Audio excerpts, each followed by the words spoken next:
Hello प्यारे बच्चों, क्या हाल चाल आप सभी के डियर स्टूडेंट्स। नवदीप सर की फिजिक्स की क्लास में आप सभी का स्वागत है प्यारे बच्चों। तो देखिए प्यारे बच्चों, अपने कर रहे थे फिजिक्स का चैप्टर नंबर 16 इलेक्ट्रॉनिक्स। आज अपने पार्ट नंबर 6 इसका करने जा रहे हैं, जिसमें अपने टॉपिक है half wave rectifier, full wave rectifier और bridge rectifier and smoothing filter. ठीक है, तो रेक्टिफायर ही अपना मेन टॉपिक है। अब रेक्टिफायर होता क्या है, क्या इसका काम होता है, किस तरीके से वर्क करता है, ये तीन तरह के रेक्टिफायर क्या होते हैं, इन सब के बारे में अपने डिटेल से आज पढ़ने जा रहे हैं। ठीक है ना बच्चों, तो बहुत ही अच्छे तरीके से आपको पढ़ना है। तो चलिए बच्चों, स्टार्ट करते हैं आज की वीडियो एक नई एनर्जी के साथ। तो देखिए बच्चों, सबसे पहले जो है use of P N diode as rectifier. ठीक है, जो डायोड होता है उसका यूज अपने रेक्टिफायर की फॉर्म में करते हैं। तो देखो, सबसे पहले ये रेक्टिफायर या रेक्टिफिकेशन जो होता है वो क्या चीज होती है। तो सबसे पहले इसकी डेफिनेशन, रेक्टिफिकेशन एंड रेक्टिफायर कि rectification is the process by which alternating current is converted to direct current. मतलब कि एक वो प्रोसेस होती है जो ये रेक्टिफिकेशन है, जिसमें अपने क्या करते हैं कि अल्टरनेटिंग करंट मतलब एसी को डीसी में चेंज करते हैं। तो एसी को डीसी में चेंज जिस प्रोसेस के थ्रू किया जाता है, उस प्रोसेस को अपने क्या बोल देते हैं, rectification. The device used for this purpose is called rectifier. और जिस डिवाइस को अपने यूज करते हैं इस पर्पज के लिए, उस डिवाइस को अपने बोल देते हैं रेक्टिफायर। समझ आई बात। अब use of diode in rectification, तो डायोड का यूज अपने क्यों करते हैं रेक्टिफिकेशन में, वो दिया हुआ है कि ये PN junction diode allows current in forward bias and no current no current या negligible current flows in reverse bias. ये अपने जानते हैं कि जो पीएन जंक्शन डायोड होता है उसके फॉरवर्ड बायस में वो पूरी तरह से करंट को अपने में से जाने देता है। Mu ampere sorry milli ampere का ऑर्डर का करंट होता है। लेकिन जब वो रिवर्स बायस में होता है तो उसमें नेग्लिजिबल या ना के बराबर करंट फ्लो होता है। तो मतलब कि डायोड में ओनली जब डायोड फॉरवर्ड बायस होता है तभी उसमें करंट फ्लो होता है। रिवर्स बायस में अपने कह सकते हैं कि उसमें करंट फ्लो नहीं होता। This unidirectional property of diode is used for rectification. यानी डायोड एक ही डायरेक्शन में, मतलब एक ही कंडीशन में करंट को आगे जाने देता है, दूसरी कंडीशन में नहीं जाने देता। तो इसको अपने बोल देते हैं रेक्टिफिकेशन के लिए अपने डायोड को यूज करते हैं। क्योंकि डायोड की प्रॉपर्टी होती है, इसमें यूनि डायरेक्शनल करंट फ्लो हो सकता है। मतलब एक ही डायरेक्शन में करंट जा सकता है, वापिस नहीं आ सकता। मतलब वापिस आएगा मतलब बैक, तब रिवर्स बायस हो जाएगा, तो तब नहीं आ सकता। ठीक है, तो अब नेक्स्ट है सबसे पहले इसमें हाफ वेव रेक्टिफायर। तो रेक्टिफायर को करने से पहले मैं आपको एक चीज बता दूं बच्चों कि जो रेक्टिफायर वाला टॉपिक है, इसमें आपको ज्यादा दिमाग लगाने की जरूरत नहीं है। ठीक है ना, बिल्कुल सिंपल वे में समझना है, ज्यादा डीपली इसमें जाने की जरूरत नहीं है। बड़ी क्लासों में और ज्यादा डीपली आप चले जाओगे। ठीक है, तभी जो आपकी बुक है ना, इसमें बहुत जगह लिखा हुआ है कि यह जो मान लो हिंदी मीडियम में बता रहा हूँ, इंग्लिश में तो क्या पता क्या है कि यह अध्ययन, इस टॉपिक का अध्ययन इस स्तर पर अपेक्षित नहीं है। इसका मतलब यह है कि इस लेवल का, ये इस टॉपिक का जो अपने क्या है, डीपली जो स्टडी है वो इस लेवल यानी आपके 12th लेवल की नहीं है। ठीक है, तो जितने यानी बेसिक टॉपिक दिए हुए हैं आपके, तो आपको बेसिक टॉपिक के हिसाब से ही पढ़ना है। ठीक है ना, ज्यादा उसमें दिमाग लगाने की जरूरत नहीं है, आप ही फंसोगे अगर ज्यादा दिमाग लगाओगे। बड़ी क्लासों में जाके अपने आप पढ़ लोगे आप, और अगर नीट आईआईटी करोगे तब तो जरूरत ही नहीं है पढ़ने की। ठीक है ना, मतलब ये टॉपिक डीपली तो वहां तो वो और ही कुछ आ जाता है। तो हाफ वेव रेक्टिफायर ये क्या होता है कि the rectifier which converts the half wave of AC to DC is called half wave rectifier. कि वो रेक्टिफायर जो क्या करता है, एसी या एसी की हाफ वेव को क्या करता है, डीसी में चेंज करता है, उसको अपने हाफ वेव रेक्टिफायर बोल देते हैं। ठीक है, ये इसके नाम से मतलब कि जो इसका नाम रखा हुआ है वो किस तरीके से वो कन्वर्ट करता है एसी को डीसी में, उसी पर बेस्ड रखा हुआ है। तो आपको देखो, आपको 10th चैप्टर में मैंने कराया है कि इस तरीके से क्या होता है, एसी करंट फ्लो होता है। तो इसकी हाफ वेव को तो ये क्या करता है, अपने में से जाने देता है, और हाफ वेव को रोक लेता है, ये हाफ वेव नहीं जा पाती। तो मतलब हाफ वेव को ये कन्वर्ट कर पाता है। ठीक है, अब इसकी वर्किंग क्या होती है, वो वर्किंग देखो आप। तो सबसे पहले इसकी जो वर्किंग है ना, कि सॉरी, इसमें एक चीज और नेक्स्ट क्या दे रखी है, in this an input voltage source is connected to primary coil of transformer, the secondary coil is connected to a diode and load resistance R L in series between point A and B. अब ये तो चलो इन्होंने circuit के बारे में बताया है कि इसका जो सर्किट होता है वो इस तरीके का होता है, मतलब इसको जो तैयार करते हैं सर्किट वो इस तरीके से तैयार करते हैं, मतलब इसको हाफ वेव रेक्टिफायर बोल देंगे। इसमें देखो क्या होता है कि सबसे पहले यहाँ वोल्टेज का सोर्स लगा होता है, कौन सी, एसी। ठीक है, ये एसी करंट का, एसी वोल्टेज का सोर्स होता है। ये अपने सिंबल पढ़ा हुआ है 10th चैप्टर में, इस तरीके का इसका सिंबल होता है। तो अब अपने क्या करते हैं कि यहाँ पर इसके साथ जो ट्रांसफॉर्मर है, ये जो पूरी डिवाइस है ना आपको दिख रही है, इसको अपने ट्रांसफॉर्मर बोल देते हैं। जिन बच्चों ने 10वां चैप्टर पढ़ रखा है उनको तो पता होगा, ये वाला सिंबल उन्होंने वहां पर देखा होगा। जिनने नहीं पढ़ा अभी तक वो देख लो कि इसको ट्रांसफॉर्मर बोल देते हैं। ट्रांसफॉर्मर का जो काम होता है वो होता है वोल्टेज या करंट को इंक्रीज या डिक्रीज करना, ठीक है ना, मेनली वोल्टेज को ये इंक्रीज या डिक्रीज करता है।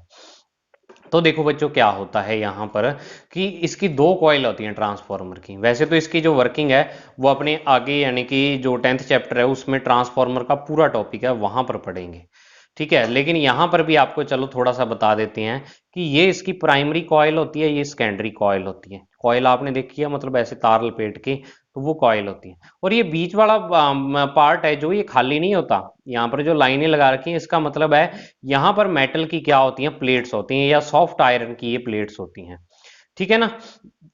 तो अब यहां से जो पीछे से करंट आता है एसी, वो यहां से सेकेंडरी कॉइल में आता है, ठीक है। उसको इंक्रीज या डिक्रीज करते हैं करंट को अपने, और सेकेंडरी कॉइल से ये करंट आगे किस में जाता है, डायोड में। और यहाँ पे अपने लोड रेजिस्टेंस लगा देते हैं। अब लोड रेजिस्टेंस क्या होता है कि जो वोल्टेज आपको पता है, वोल्टेज किसी ना किसी रेजिस्टेंस के अक्रॉस ही अपने निकालते हैं। तो जो वोल्टेज अपने को आउटपुट मिलेगी वो इस रेजिस्टेंस के अक्रॉस मिल जाएगी, इसको अपने लोड रेजिस्टेंस बोल देते हैं। यहां अपने को आउटपुट वोल्टेज मिलेगी। तो अब देखो बच्चों क्या होगा, अब इसकी वर्किंग पढ़ो कि सबसे पहले इसकी वर्किंग है क्या। एक मिनट, मेरा माउस कम काम कर रहा आज। तो देखो यहाँ पर देखो क्या होता है कि यहाँ पर एसी करंट जो आता है, तो एसी करंट की जब ये वाला हाफ पार्ट आता है, मतलब ऊपर वाला, इसको अपने क्या बोल देते हैं, इसका प्लस पार्ट और इसका माइनस, ठीक है। तो जब ये हाफ पार्ट आता है तो इस ट्रांसफॉर्मर की ये प्रॉपर्टी होती है कि जो ये वाला एंड है इसको ये प्लस कर देता और इसको ये माइनस कर देता है, ठीक है ना। प्लस और माइनस करता है, मतलब कि यहां पर पॉजिटिव वोल्टेज होती है और यहां पर नेगेटिव। या आप इसको ऐसे समझ सकते हो कि जो पीछे से वोल्टेज आ रही है, इनपुट वोल्टेज, वो कैसी है, यहां पर पॉजिटिव आ रही है, ठीक है, पॉजिटिव वोल्टेज आ रही है। तो ये वाला यहां पर कोई वोल्टेज नहीं है, तो इसको अपने बी पॉइंट वाली वोल्टेज को जीरो मान लेते हैं। तो अब इसके ये हाई पोटेंशियल पर है और ये लो पोटेंशियल पर है, ठीक है ना। तो अब देखो आप क्या कर रहे हो, यहां पर जो आपका डायोड है वो यहां पर पॉजिटिव वोल्टेज से कनेक्टेड है, पॉजिटिव से कनेक्टेड है, और ये नेगेटिव है। तो ये पॉजिटिव वोल्टेज से कनेक्टेड है और ये डायोड का पी एंड है। तो ये वाला जो डायोड है फर्स्ट कंडीशन में, ये जब ये पॉजिटिव हाफ साइकिल आएगा इस एसी का, तो तब ये डायोड क्या होगा, एक फॉरवर्ड बायस की तरह वर्क करेगा, और जो करंट यहाँ पीछे से आ रहा होगा वो करंट को ये अपने में से जाने देगा। मतलब ये तो इनपुट वाली है वेव, तो आउटपुट में अपने को, अपने हाफ पार्ट की बात कर रहे हैं, इस हाफ पार्ट की, तो आउटपुट में भी अपने को वेव मिलेगी, ठीक है। अब नेक्स्ट क्या होता है कि जब इसका हाफ पार्ट आता है दूसरा, दूसरा हाफ पार्ट आता है इसका करंट का, मतलब दूसरा क्या है, नेगेटिव है, मतलब ये वोल्टेज या करंट क्या है, नेगेटिव है। तो अब ये वाला एंड नेगेटिव है तो ये जीरो है, तो मतलब इसको पॉजिटिव मान सकते हैं, क्योंकि नेगेटिव से जीरो बड़ा ही होता है, मतलब ये ज्यादा पॉजिटिव है उससे। आप देखो कि -5 और -4, इन दोनों में ज्यादा पॉजिटिव कौन है, तो ज्यादा पॉजिटिव आप इसको कहोगे कि -4, क्योंकि ये पॉजिटिव के ज्यादा नजदीक है। तो यहां पर है तो दोनों ही नेगेटिव, लेकिन अगर मैं यहां इसको ऐसे बोलूं कि इसमें से ज्यादा पॉजिटिव कौन है, तो आप कहोगे कि सर -4 पॉजिटिव के करीब है, इस कारण इसको अगर दोनों में कंपैरिजन करते हैं तो मतलब ये ज्यादा पॉजिटिव माना जाता है। समझ आई बात, तो ये ज्यादा पॉजिटिव यहां पर माना जाएगा। तो अब देखो जब नेक्स्ट जो हाफ पार्ट आएगा वेव का, ये नेगेटिव पार्ट आएगा, ये वाला नेगेटिव, तो अब ये यहाँ पर नेगेटिव होगा और यहाँ पर ये अपने पास क्या हो जाएगा बच्चों, पॉजिटिव हो जाएगा ये वाला एंड। तो अब डायोड का जो P है वो इस नेगेटिव के साथ कनेक्टेड है, तो P नेगेटिव के साथ कनेक्टेड है, और ये वाला जो एंड है ये इधर आके, मान लो ये वायर आ रही है इधर, तो इधर पॉजिटिव के साथ, मतलब डायोड कहने की बात आपका अब रिवर्स बायस में है। तो अब जो करंट पीछे से आ रहा होगा उस करंट को ये आगे नहीं जाने देगा, मतलब अपने को यहाँ पर कोई वोल्टेज नहीं मिलेगी। फिर से जब ये पॉजिटिव वाला आता है तो फिर ये पॉजिटिव वाले को आगे जाने देता है और नेगेटिव वाले को नहीं जाने देता। तो यहाँ आधे पार्ट अपने को खाली मिलते हैं, कोई करंट नहीं मिलता यहाँ पर। तो इस कारण ये आधी वेव को ही क्या करता है, यहां पर कन्वर्ट करता है डीसी में। अब आप कहोगे कि सर ये वाली जो आउटपुट वेव मिल रही है ये कौन सी डीसी है, तो ये है तो DC.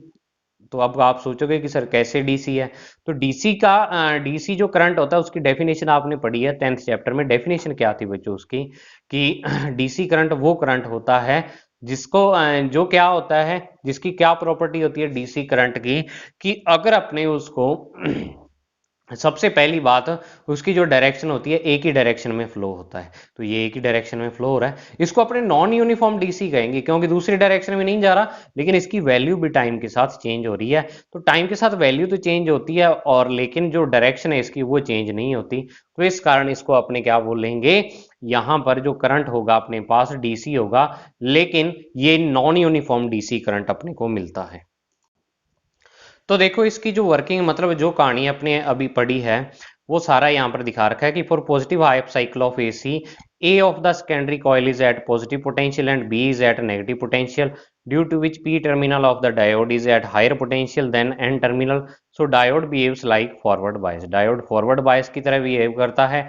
And in negative half cycle input AC and A is at negative and B is at positive potential, due to which diode is reverse biased, so output current is negligible. So in this rectifier, negative half cycle of input AC will waste and only positive half cycle is obtained.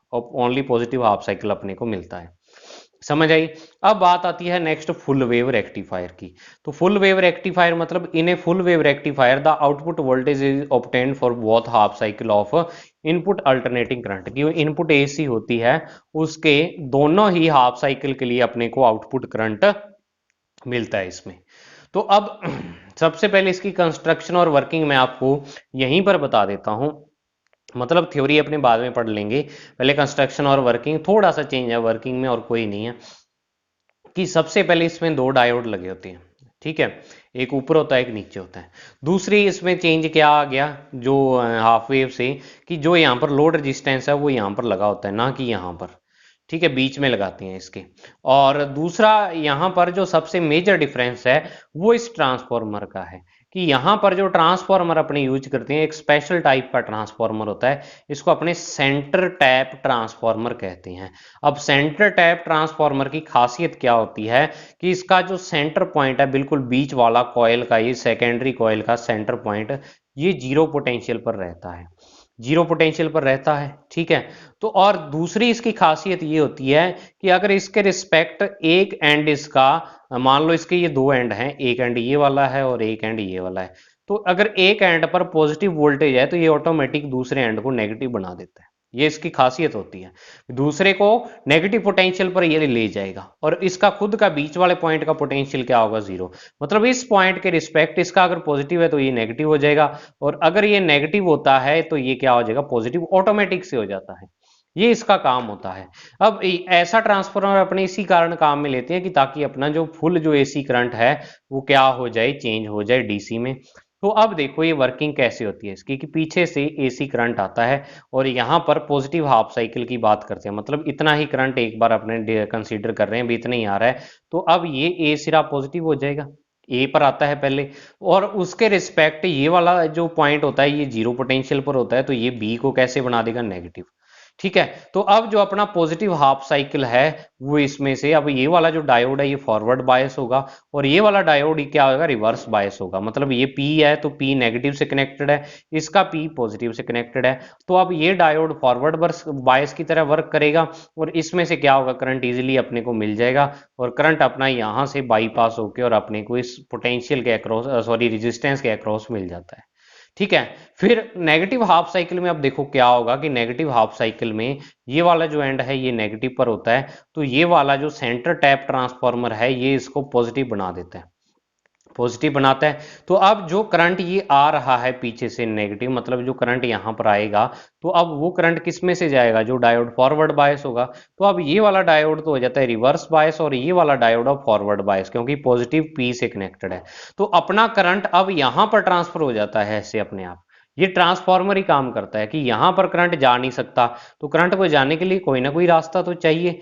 तो ये क्या हो जाता है, यहां से यहां पर चला जाता है। तो मतलब कि ये डायोड में से फ्लो होके और करंट अपने को यहाँ इस रेजिस्टेंस के अक्रॉस मिल जाता है।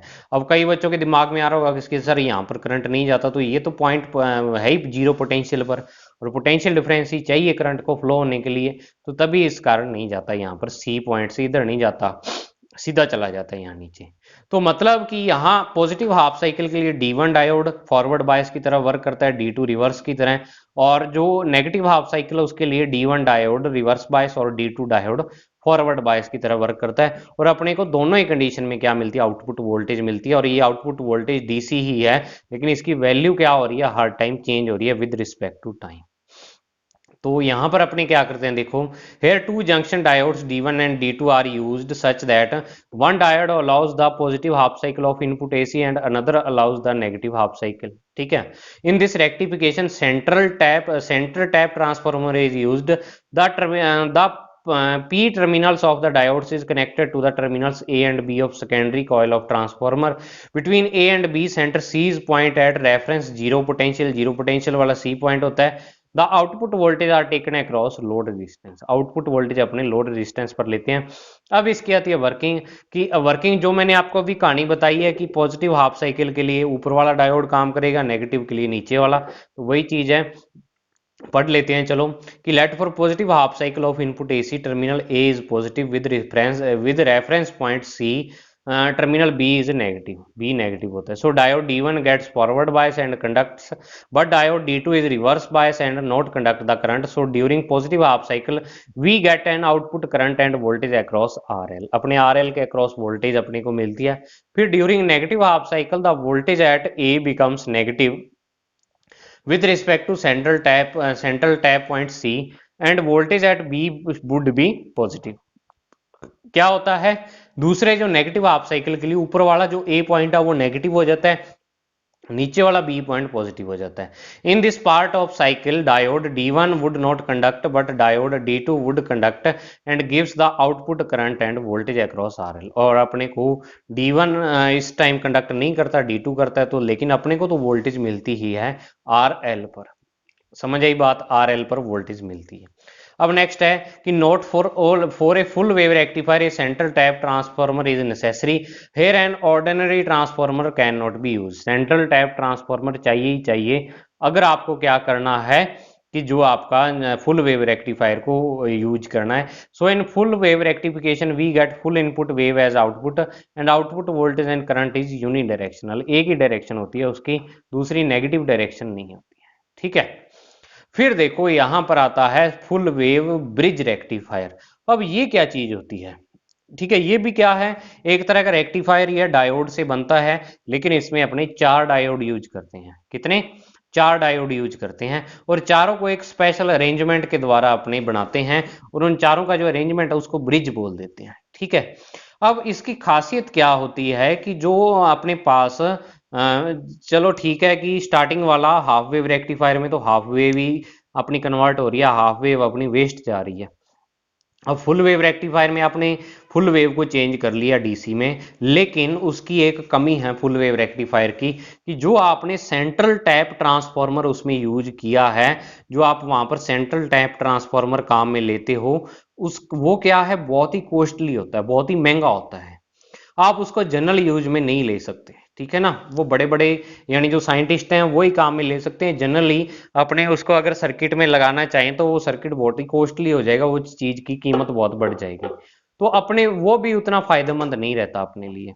तो अब अपने क्या है, तीसरा रास्ता एक निकालते हैं, वो है फुल वेव ब्रिज रेक्टिफायर। तो ये क्या होता है कि इसमें अपने the rectifier also works like full wave rectifier, but main difference is in this rectifier we use simple transformer in the place of central tap transformer. This rectifier is also less costly from full wave rectifier. इसमें अपने central tap transformer की जगह only एक ही transformer काम में लेते हैं, simple transformer. तो वही क्या है, काम चला देता है यहाँ पर, लेकिन अपने डायोड चार ले लेते हैं यहाँ पर। तो अब अपने देखो सबसे पहले construction. In this rectifier four diodes make a bridge shape as shown in figure, कि चार डायोड होते हैं इसमें और ये ब्रिज वाली शेप बनाते हैं यहाँ पर। द इनपुट वोल्टेज और current is given to primary coil of the transformer, यानी कि जो इनपुट वोल्टेज और करंट होता है उसको अपने प्राइमरी कॉइल पर देते हैं। Secondary coil is connected with the bridge and load resistance RL. जो सेकेंडरी कॉइल होती है वो ब्रिज और लोड रेजिस्टेंस से होती है, ठीक है। ऑन विच आउटपुट वोल्टेज और करंट इज टेकन, यानी कि यहाँ बीच में लोड रेजिस्टेंस इसके लगा होता है। अब इसकी वर्किंग पढ़ लो भी, इसकी वर्किंग क्या होती है। देखो, जो ये वाला ट्रांसफॉर्मर है, मतलब यहाँ से जब आपकी वेव आती है तो ये पहले पॉजिटिव वाला आता है यहाँ पर। तो अब पॉजिटिव वाला यहाँ पर आता है, मतलब पॉजिटिव हाफ साइकिल जो यहाँ पर आता है, तो यहाँ पर ये वाला सिरा अपने नेगेटिव मान सकते हैं। ये जीरो पोटेंशियल पर है तो मतलब ये हाई पोटेंशियल पर आता है और ये लो पर, ठीक है ना। तो अब जो डायोड है, जब ये वाला सिरा आपका क्या होगा, हाई पोटेंशियल पर होगा और ये लो पोटेंशियल पर होगा। पॉजिटिव नेगेटिव आप यहाँ पर मत इतना लो, हाई पोटेंशियल और लो लो, ठीक है। तो हाई पोटेंशियल मतलब ज्यादा वोल्टेज पर होगा। तो अब इस टाइम देखो हाई वाला यानी इसको अपने पॉजिटिव मान सकते हैं और लो वाले को नेगेटिव मान सकते हैं। ये मान सकते होते हैं तभी अपने यहाँ पर पॉजिटिव नेगेटिव लेते हैं। तो अब देखो जो पॉजिटिव है ये वाला पॉजिटिव जो एंड है इस डायोड के तो P से कनेक्टेड है और इसके N से कनेक्टेड है। और जो ये इधर वाला नेगेटिव है, ये वाला नेगेटिव, ये इस डायोड के N से कनेक्टेड है और इस डायोड के P से कनेक्टेड है। तो अब यहां पर दो कंडीशन ऐसी बन रही हैं कि ये वाला डायोड का P इस पॉजिटिव से कनेक्ट है और इस डायोड का N इस नेगेटिव से कनेक्टेड है। मतलब ये दोनों डायोड अपने फॉरवर्ड बायस में मान सकते हैं, D1 और D3 डायोड, ठीक है ना। समझ आई बात। तो अब यहां पर देखो बच्चों क्या होगा कि जो यहां पर अपने को ये करंट मिलेगा, उसमें मतलब जो करंट पीछे से आएगा उसको क्या करेगा, ये जो D1 डायोड है और D3 डायोड यहाँ पर फॉरवर्ड बायस की तरह वर्क करेंगे और आउटपुट अपने को यहाँ पर इस लोड रेजिस्टेंस पर मिल जाएगी।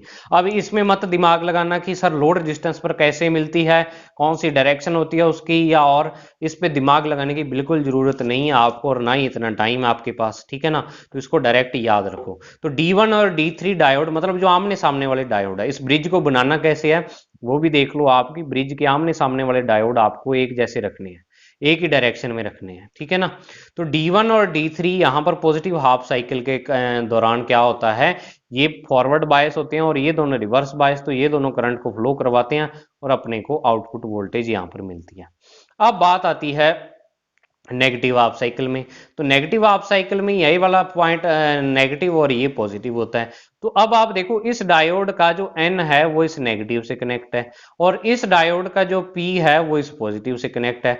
मतलब अब ये वाला डायोड और इसके सामने वाला डायोड ये दोनों फॉरवर्ड बायस में होते हैं और बाकी दोनों रिवर्स बायस में। तो अपना जो डायोड है वो क्या है, दोनों दो डायोड यहाँ पर फिर से काम कर रहे हैं फॉरवर्ड बायस में, तो अपने को वो आउटपुट वोल्टेज मिलती है यहाँ पर।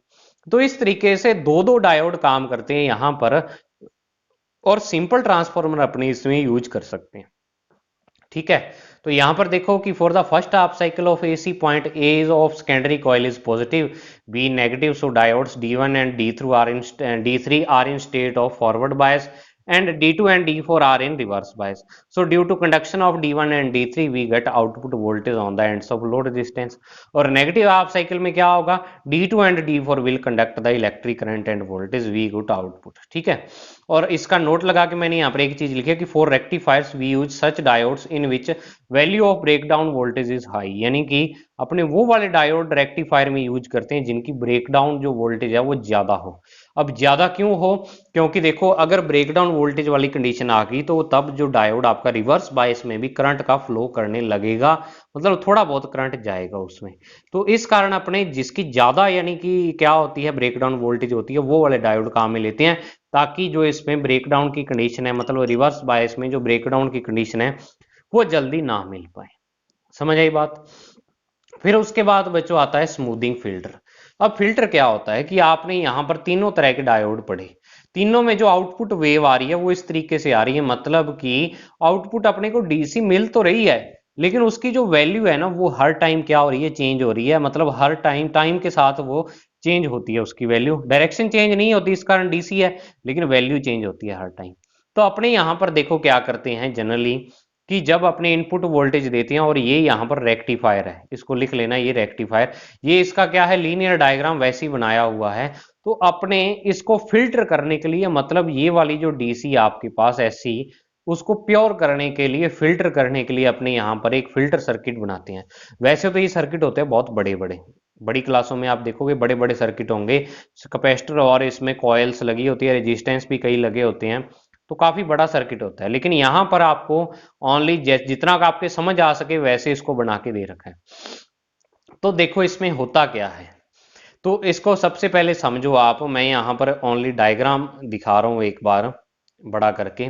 तो देखो ये डायग्राम आपके पास, तो इसमें देखो होता क्या है, सबसे पहले कि ये रेक्टिफायर है, इसको आप याद रखना, ये क्या है, रेक्टिफायर है। तो इसमें से जब इनपुट ऐसा करंट आता है तो आउटपुट अपने को ऐसा मिलता है।